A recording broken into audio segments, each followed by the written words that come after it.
Man of masses NTR ని నిజంగానే మాటల మాంత్రికుడు వెన్నుపోటు పొడిచాడా? ఈ మాట అనడానికి చాలా కారణాలున్నాయి. ఒకటి, అల్లు అర్జున్ పిలిచారని వెళ్లడం తప్పు కాదు, కానీ ఎన్టీఆర్ కోసం రెడీ చేసిన కథని, అది కూడా ఎన్టీఆర్ డేట్లు కూడా ఇచ్చేశాక మరొకరికి కథ చెప్పడమే తప్పు.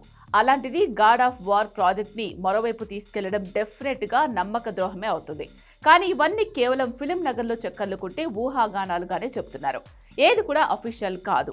కానీ ఇవన్నీ నిజమైతే సింపుల్ గా ఎన్టీఆర్ కథని బన్నీ ఎత్తుకెళ్లాడు అనే వార్త నిదానంగా వస్తుంది. ఇది కూడా ప్రచారమే, ఏది నిజం కాదు. ఇక్కడ అదే జరిగితే ఇటు బన్నీ అటు త్రివిక్రమ్ ని ఎథిక్స్ లేని వాళ్ళలా చూస్తారు అనే చర్చ మొదలైంది. విచిత్రం ఏంటంటే త్రివిక్రమ్ టైం బాలేనప్పుడు కూడా అరవింద సమేత వీరరాఘవ మూవీ ఆఫర్ ఇచ్చాడు ఎన్టీఆర్. ఆ సాయాన్ని మర్చిపోయి త్రివిక్రమ్ ఇలా వెన్నుపోటు పొడుస్తాడా? బన్నీ ఎంత ప్రెజర్ చేసినా అది సాధ్యమా? ఇదే అసలు ప్రశ్న. మరి ఈ ప్రశ్నకు సమాధానం ఏంటి? వెన్నుపోటా, పెన్నుపోటా? Have a look.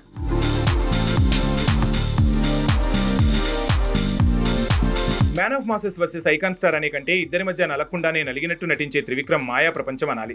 ఇది ఇండస్ట్రీలో రీసౌండ్ చేస్తున్న టాక్. కారణం మాటల మాంత్రికుడు ఇప్పుడు మాట తప్పే మాంత్రికుడుగా మారాడనేది ప్రచారాల తాత్పర్యం. అసలు ఏం జరిగిందన్న విషయంలో రోజుకో రకంగా వార్తలు వరదలా వస్తున్నాయి. ముందుగా టాపిక్ మీద కాస్త ఫోకస్ చేస్తే త్రివిక్రమ్ డైరెక్షన్లో ఎన్టీఆర్ కమిట్ అయిన God of War, Karthikeya movie కథని కొట్టేసే పనిలో ఉన్న బన్నీ ఇది బయట వినిపిస్తున్న టాక్. అది ఆల్మోస్ట్ జరిగిపోయింది. ఎన్టీఆర్కి త్రివిక్రమ్ వెన్నుపోటు పొడిచాడనేది కూడా కన్ఫర్మ్ అంటున్నారు. విచిత్రం ఏంటంటే ఎన్టీఆర్ ఆల్రెడీ 125 రోజుల కాల్ షీట్స్ కూడా గాడ్ ఆఫ్ వార్ మూవీకి ఇచ్చేశాడు. మైథాలజీని బేస్ చేసుకుని మురుగన్ బ్యాక్ డ్రాప్ లో సాలిడ్ కథ రెడీ చేశాడట త్రివిక్రమ్. గతంలో ఇదే కథ బన్నీకి చెప్తే ఆ ప్రాజెక్టు పట్టాలెక్కుతుందనుకున్నా కాదని అట్లీ మూవీకి కమిట్ అయ్యాడు బన్నీ. అదే చేస్తున్నాడు. ఇంతలో డ్రాగన్ చేస్తున్న ఎన్టీఆర్ కి త్రివిక్రమ్ అదే మైథాలజీ కథ చెప్పడం, తను మార్పులు చెప్పడం, తన టీం కూడా త్రివిక్రమ్ తో కలిసి కూర్చోవడంతో ఆ కథకి ఫైనల్ షేప్ వచ్చిందట.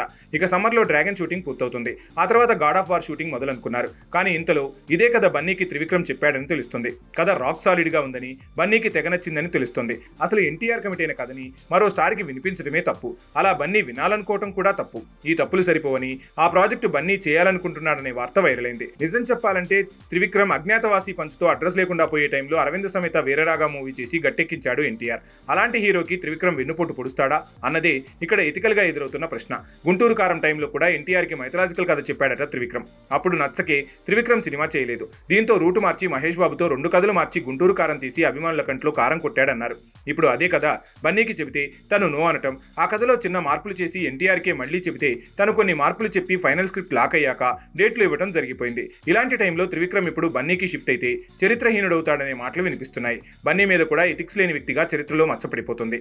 అయితే ఇదంతా నిజమా, బయటి ప్రచారమా అన్నది గాడ్ ఆఫ్ వార్ ప్రాజెక్టు మొదలైన రోజే తేలుతుంది.